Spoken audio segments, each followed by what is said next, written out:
There's a lot of criminals that happened in the 1920s. John Dillinger, Babyface Nelson, and Bonnie and Clyde. Well, one of the lesser known, Edward James Adams, is who we're going to go over today.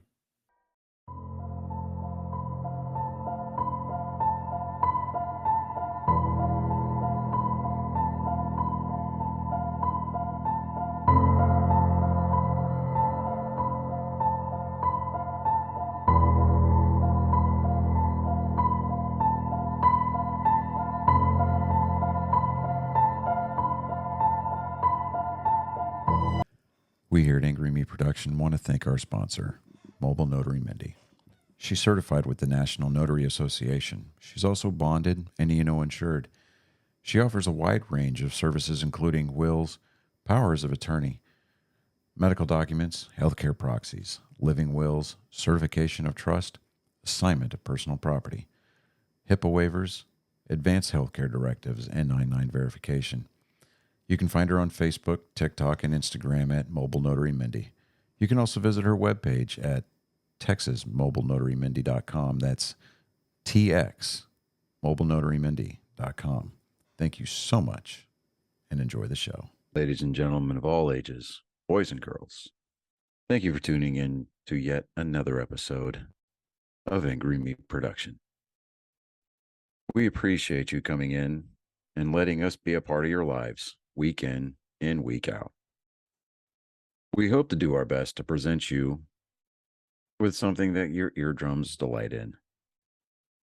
Whether you're looking at us on YouTube or Rumble, or listening to us on Spotify, Google, or Anchor, or any of the other podcast services that we are currently on or trying to get on, we thank you.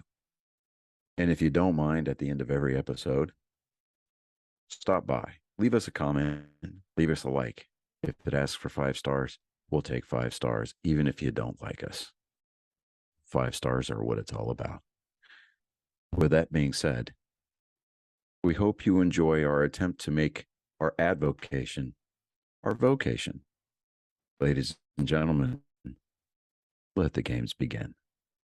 Welcome, Angry Faithful. Yes, that's right. We're going to go on a lesser known trip about Edward James Eddie Adams, who was born in 1887 on a farm in Hutchinson, Kansas, as William Joseph Wallace.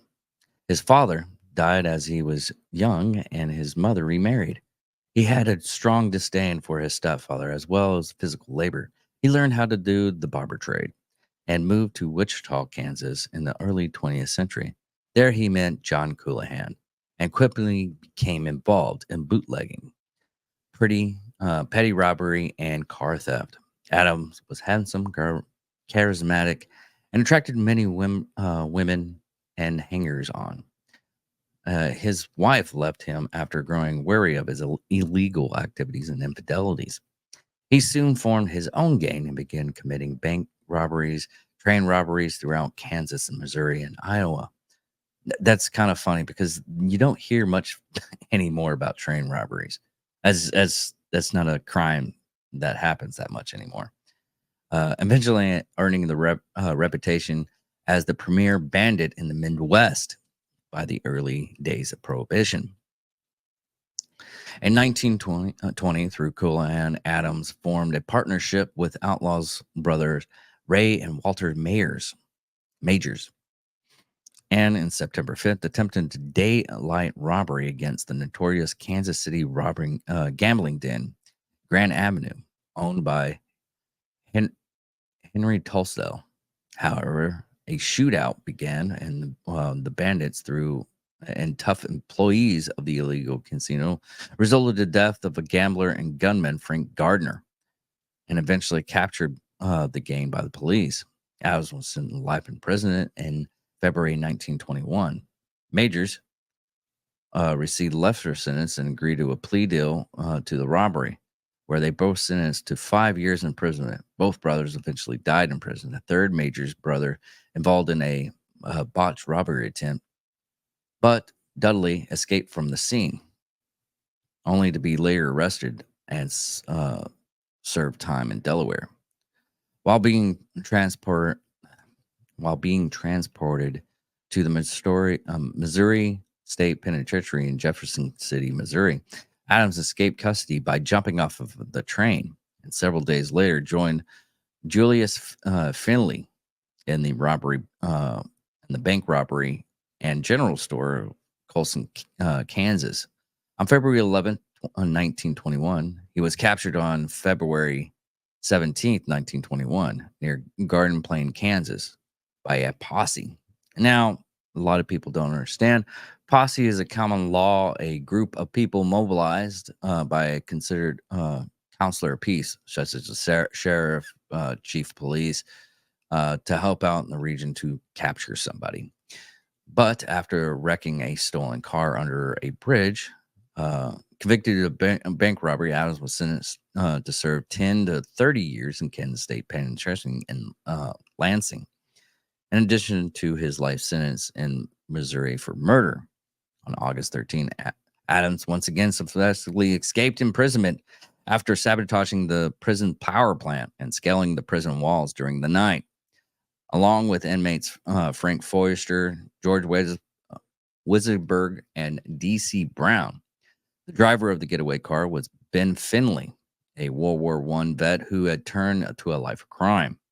With the exceptions of Brown, who was recaptured days later, the fugitive eluded capture from state authorities and eventually formed what would become the newest incarnation of the Adams Gang.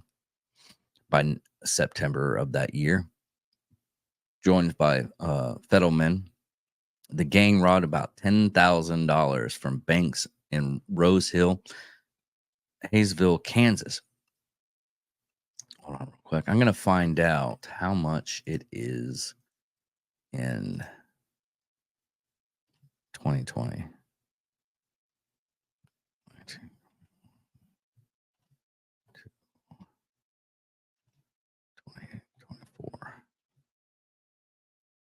2024. They roughly stole, in today's amount, $175,000, roughly. Now, during the Hayesville robbery, Adams pistol whipped an 82-year-old James Carlin for no apparent reason. He later died from a fractured skull. On October 8th, police attempted to trap the gang in all. I'm going to have to. Stephanie Hawking, please. Let me have what? Annalee, Kansas. But the gang managed to escape after the gunfight that left Deputy Benjamin Fisher wounded. The gang was spotted 11 days later after stealing $500 in silver from a bank near Iowa.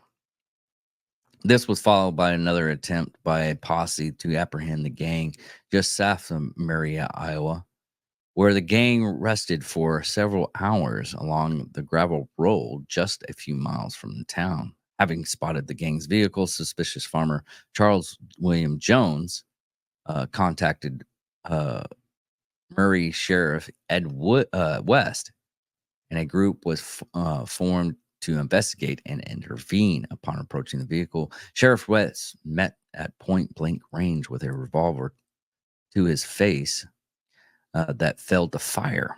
Wow, that sheriff got lucky. He was able to take cover and shoot, and a shootout followed in which several members of the posse was seriously injured. Jones, having heard the gun battle from his farmland, grabbed his shotgun and ran to aid the sheriff and his group.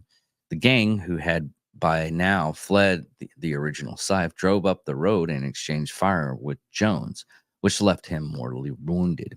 Heading for Wichita, Kansas, the gang's criminal spree continued, robbing 11 stores in Malshahashi, Kansas, and abducting and later two motorcycle officers outside of Wichita, where their motorcycles were set on fire. Back in Wichita, on November 5th, 1921, Adams shot and killed patrolman A.L. Young in cold blood while Young was on duty. The motivation of the killing was said to be a mutual love interest who had chosen the company of the officer over the outlaw. That's gonna suck. The The gang then committed the most successful robbery with the theft of 35,000 after robbing the Santa Fe Express train in Ottawa, Kansas. Now let's see how much 3,500 if it was such a success. See how much they actually got in today's amount of money.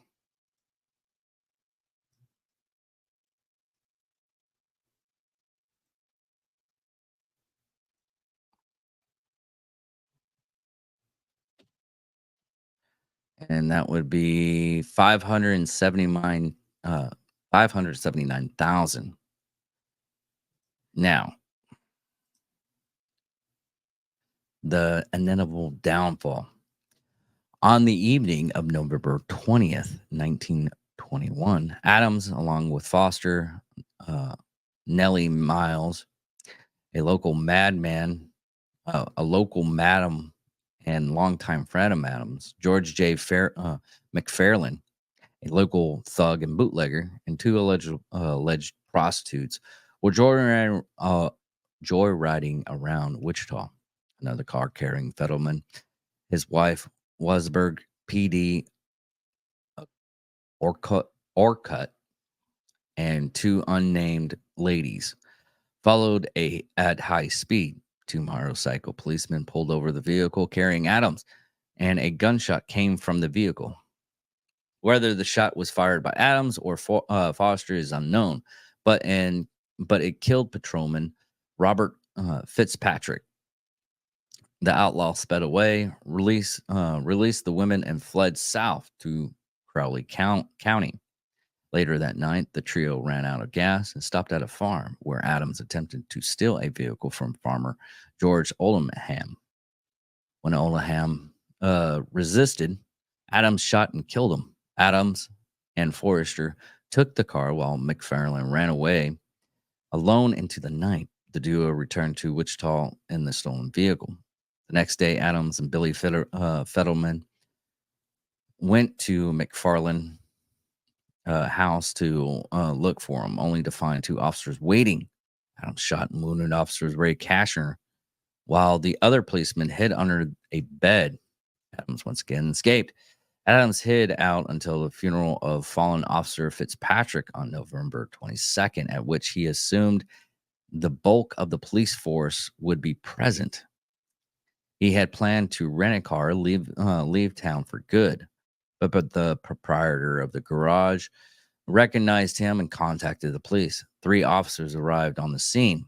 Adams shot at them and fatally wounded Detective Charles Hufferman, who had pulled Adams to the ground. Officer Charles Bowman was also hit by the gunfire. DC Strucker hid behind a pillar, shot Adams 3 times to kill him. Eddie Adams' body was publicly displayed in the city Undertaker parlor in a ghastly celebration of the end of the Reign of Terror. More than 9,000 people viewed this slain outlaw. In the end, 18 people were arrested as accomplices and hung on hangers on Adams. Basically, they were cooperating with Adams. 4 of them were sent to Kansas State Penitentiary, including Frank Foster, who was sentenced to remain there for the remainder of his life. That is so interesting. That's one thing that always got me with the death of outlaws back then. I mean, when I went over Bonnie and Clyde, it was strange just when they were, the people there were trying to grab and get as much stuff from the outlaws, from either Bonnie or Clyde. The one dude even stole a finger. He basically chopped it off, and one Frank Hammer,